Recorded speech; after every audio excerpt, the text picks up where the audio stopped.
E aí, pessoal, tudo bom? Também novamente, agora vamos falar um pouquinho sobre o Estatuto da Criança e Adolescente e a política de atendimento. A gente vai ouvir, quem trabalha muito nessa área ou quem está estudando essa área, ouve muito se falar sobre a política de atendimento. O que é a tal da política de atendimento? A política de atendimento é um conjunto articulado. O que significa articulado? É um conjunto que compreende engrenagens e essas engrenagens todas têm que funcionar.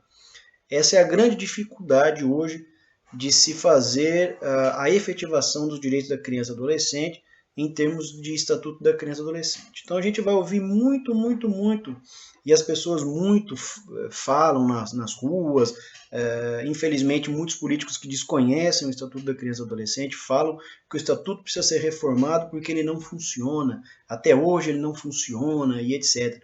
Quando a gente ouve falar isso, a gente tem que tomar muito cuidado pelo seguinte, porque o estatuto não funciona, por quê? Essa é a primeira pergunta.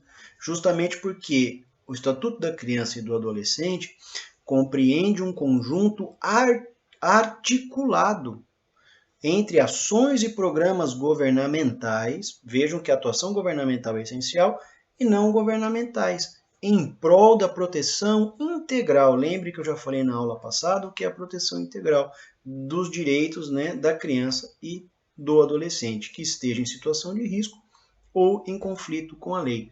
Percebam então que quando a gente fala e quando essas pessoas falam que o Estatuto da Criança não funciona, ou essa pessoa, ou na verdade essas pessoas são totalmente ignorantes ou desconhecem o Estatuto da Criança, ignorância nesse sentido mesmo, de desconhecer o Estatuto da Criança e do Adolescente, portanto não deveriam falar algo que a gente não sabe até saber, ou estão de má fé, levando as pessoas a conclusões erradas.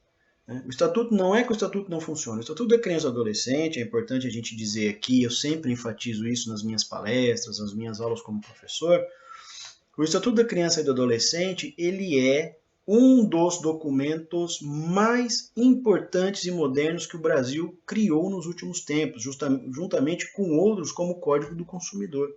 Para vocês terem noção e para a gente ter noção, o Estatuto da Criança e do Adolescente é um documento que representa e que tem uma força muito importante dentro da ONU. Ela é referência na área da infância e juventude.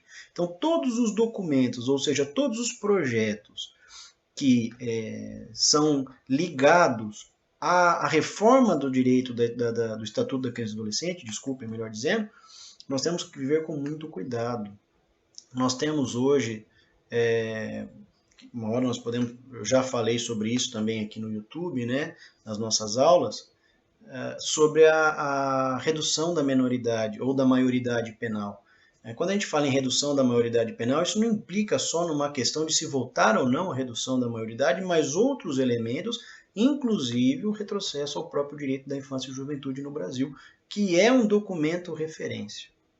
Quando a gente fala, e existem projetos nesse sentido, de reduzir a idade para o trabalho, isso também é legal a gente falar, porque muitas vezes as pessoas na rua, e eu como defensor público escuto muito, trabalhei muitos anos em cidade pequena, e aí nós temos um contato direto com as pessoas, né, com a população, com os vizinhos e tal, diziam para mim, né, doutor, eu sempre trabalhei desde os 7 anos de idade, nunca morri, sempre trabalhei no sítio e etc.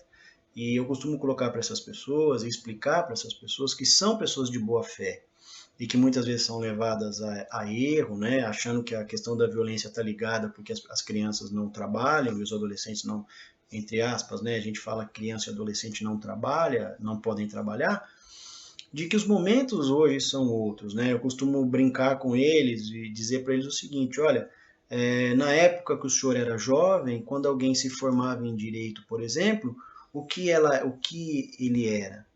Né? Ele fala, era doutor, né? Eu falei, pois é, até o doutor, o termo doutor estava onde? No cheque.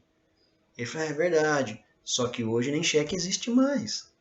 Hoje o nosso momento social hoje é cartão de crédito, por exemplo. Então, a sociedade evolui e as necessidades sociais também. No mundo globalizado de hoje, cada vez mais o estudo, a especificação, a especificação de alta complexidade, cada vez mais ela vai ser utilizada. Então, a mão de obra hoje, ela deve ser altamente especializada, portanto, as pessoas têm que ter acesso, os mais jovens, ao sistema público de ensino, ou que seja particular, mas um sistema de ensino que seja capaz de colocá-la no mercado de trabalho. E isso exige dela uma capacitação muito maior. Portanto, a criança e o adolescente devem estudar e não trabalhar.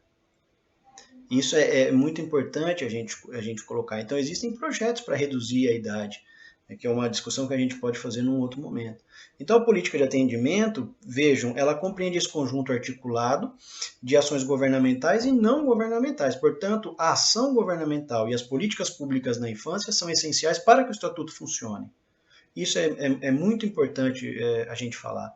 E essas linhas de atendimento da política de atendimento passam por uma política de proteção social, que é a universalidade, que está presente no Estatuto da Criança, como nós vamos ver já, com os direitos fundamentais, direito à saúde, direito à educação, direito à possibilidade de expressão e assim por diante. Todos esses direitos, como mais tarde nós vamos falar, estão ligados justamente a essa política de proteção social, indistintamente a todos, que vai ser colocado no primeiro eixo do Estatuto da Criança. A outra são as políticas assistenciais de proteção, que é justamente a proteção especial, as proteções especiais ou específicas. Quais são as necessidades daquela criança, daquele adolescente dentro da saúde? Ela tem direito à saúde, mas ela tem direito a uma saúde especializada. Ela tem direito à educação, mas a educação pode ser que ela necessite de uma educação inclusiva. Se for uma criança, por exemplo, com problema auditivo, essa é uma outra situação. E a política de proteção, o outro vetor, né, é a política de proteção especial, que é aquela destinada a uma pessoa em específico, ou seja, a um jovem, ela é destinada de forma específica aos familiares ou ao jovem que se encontra em situação de risco. Isso é muito importante a gente falar. A política de atendimento ela tem algumas diretrizes. Quais são as diretrizes? Primeiro, como a gente acabou de falar, articulação. Todos os entes envolvidos no que a gente chama de sistema de garantia de direitos têm que ser, todos esses entes, todos esses corpos, todos esses trabalhos têm que decorrer e fazer a conversão para um bem comum. Então é por isso que nós estamos falando em articulado. A saúde tem que se articular com a educação, tem que se articular com o sistema de justiça e assim por diante, para que todos os direitos sejam efetivados e, portanto, a política de atendimento seja eficaz na infância e juventude. Percebam como é complexo a parte da infância, quando nós falamos de infância e juventude. Não basta uma sentença para se resolver tudo. A sentença é um dos elementos de uma política de atendimento que está inserida dentro de um sistema de garantias de direito. É muito mais amplo. E essas engrenagens têm que articuladamente trabalharem para que todos esses direitos possam ser realmente efetivados.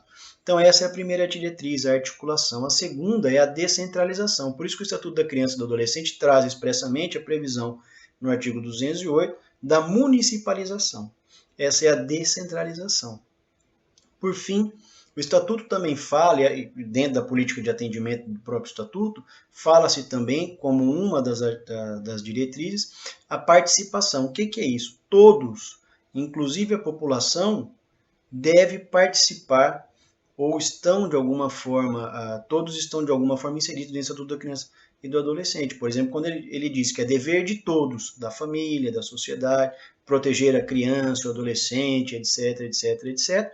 Quando ele diz isso, ele está colocando todos nós. Todos nós somos responsáveis pelas crianças e adolescentes da nossa sociedade.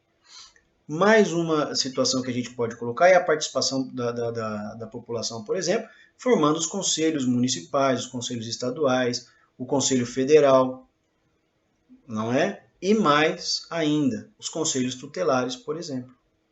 O conselheiro tutelar ele não tem formação jurídica, não é necessário ter formação jurídica, ele é eleito para um mandato e dentro desse mandato ele vai ter que exercer a difícil tarefa de efetivar essas políticas de atendimento dentro desse sistema de garantia de direitos. Pessoal, vou ficando por aqui e nós nosso próximo encontro nós vamos agora falar um pouquinho sobre os eixos propriamente ditos do Estatuto da Criança e Adolescente. Obrigado, até a próxima.